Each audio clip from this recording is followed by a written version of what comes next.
when I was a kid. Okay, before we start, guys, I want you to know this is not copyrighted, or maybe so, but I'm not sure. This is a video that I posted on my account, Millie and Kylie, with my cousin. If you would like to see, I got some poop. We posted this 4 months ago on our account. Our last video was posted a month ago, and yes. So if you could, please subscribe to this account and others. So let's start. I hid my heart under the bed because my mother said if you're not careful, someday someone's gonna break it. Take it from me, under the bed is not a good hiding spot. I know because I've been shot down so many times I get altitude sickness just from standing up for myself. When I was a kid, I could fill a bookshelf with every different way they would tell me how not to play. They'd say it's time to start putting childish things away. And I was like, fuck you. This is Skeletor. But more and more they made me believe that our hearts are like doorknobs, and that's where we get the sound of the beat. And I'll never get to meet the man inside me if I can't stand still long enough to be there.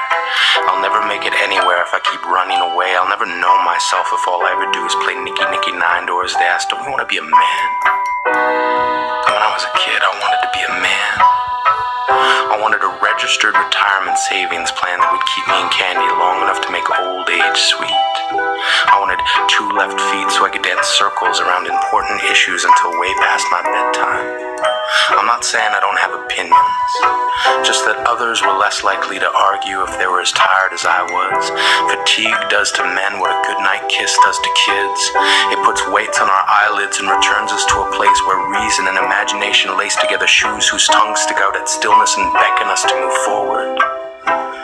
As a kid, I was always drawn toward moonlight, despite an armada of adults who insisted I must set my days according to sunlight. I would lay in bed and fight sleep, believing if I shut my eyes even for an instant, I would miss out on something amazing. Turns out I was right. I have seen stars stamped into the night like cookie-cutter designs, drew lines in between each one, inventing new constellations so that when somebody asked me, "What's your sign?" I could point to mine, the one hanging over the first door past the finish line, and say it's right there, the one marked exit. Because one day all this getting ahead bullshit will be over and people will start looking for me and I'll be there. I'll wear my best flashing red and you will stand winner's circle thoroughbred. I will unthread the screws that would put you throughout this life, then smile and say, you made it.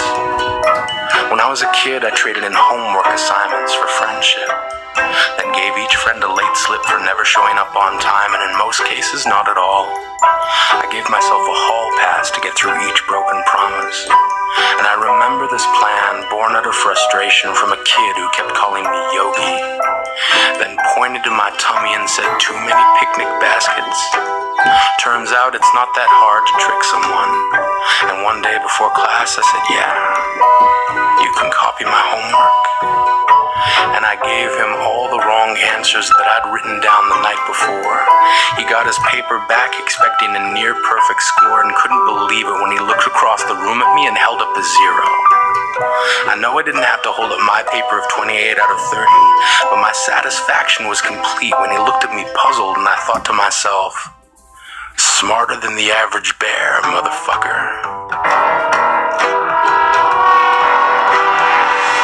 When I was a kid, I slid love letters through the slots of lockers that belonged to my secret crushes. Built paintbrushes from the tiny hairs that stood on end every time I saw them. My brain stem finally blooming into thoughts. I connected dots and made masterpieces. Each brushstroke a thesis dedicated to the explanation that you, not knowing who I was only because anonymity made it easier to be brave. I dipped my brush into a tidal wave of I hope this will one day wash over me. I can guarantee, if you've ever had a secret admirer, it was someone very much like me who loved someone very much like you. It was someone who wanted to tell you how much you meant, how every second we spent thinking of you was simply the cost of getting us through the hard times. We saved nickels and dimes hoping our first date would be with you. Through the discipline of love, we gave up comic books and video games. I promise you, every guy I've ever met remembers the names of the ones they loved first, that our thirst for love continues as we cross the deserts of maybe, believing we will find an oasis of yes. We acquiesce. press. Yes, we probably should have just said something, but we were chicken shit. We lit the fuses of our hearts and exploded every time you walked on by. When I was a kid, I did stupid shit. Ripped the women's underwear section out of the Sears Christmas wish catalog and blamed it on my granddad. He did end up covering for me and had only this to say: "You're only 12, so I'm impressed. But take it from experience, don't hide that under your mattress." So I didn't. I hid it in the empty box of a board game that I never used to play. And on the day when my grandmother eventually found it, she reamed him out for hiding pornography in her grandson's bedroom. The impending doom of the truth set upon me like a dying sun, sending its last ray of light over the horizon and aimed directly at me. He didn't say a word. Incurred the full wrath and laughed with me later, saying it's like your heart. It doesn't matter where you hide it. Lovers are like little kids lifting up a rock looking for an insect. They will find that shit. When I was a kid, I trusted myself enough to know that one day I'd be a man. One day I'd have a childhood for a past and a future for a backup plan. That every gauntlet I ever ran was a potato sack race in which time would chase me further toward an ending. I am bending myself back to the beginning, reminding myself there is no winning any race against yourself. Slow down. And when the kid in you falls, turn around. Pick them up, dust them off, then continue. Trust me, you are gonna need that kid. You are gonna need someone to remind you that every weed is a flower, just trying to make shit work. That every jerk you ever encounter is just another someone who somehow forgot it's okay to need a hug. It's okay to be afraid. When I was a kid, I played hopscotch with the lines they drew in the sand, landed on the conclusion that secondhand clothes at least have the benefit of experience, and I've got a 137th hand heart, broken apart and stitched back together at the seams. I've cartwheeled across balance beams made from the broken finger bones of people who could not let go of this life. I still love the night. I love the fact that if you squint your eyes just right, stars look like porcupines of light stumbling across the dark, dipping their quills into the night, trying to write apologies for all of the unanswered wishes from the times we once wished upon them. And sometimes I still wish. And most times I wish I didn't have to. I wish I didn't have to wish. So I guess what I'm saying is that I hope I never forget that kid who grew up inside me. He just seemed to laugh a little bit louder, smiled just a little bit longer, loved a whole lot stronger, world's first official awesome monger, taking awesome from door to door. Take as much as you need, don't worry about me, I got more.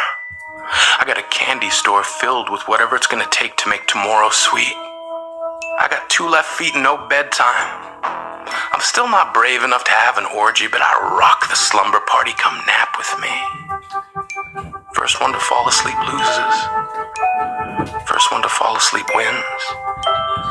The race stops at the start and the finish line is where it begins, so this time first one to lose wins. I know we never meant to turn our hearts into garbage bins. It was an accident. I know the headlines about us giving up were a misprint, and really just bad reporting. I know we've been boarding up all the windows from the outside in. We've been doing it ever since they told us to start letting things go.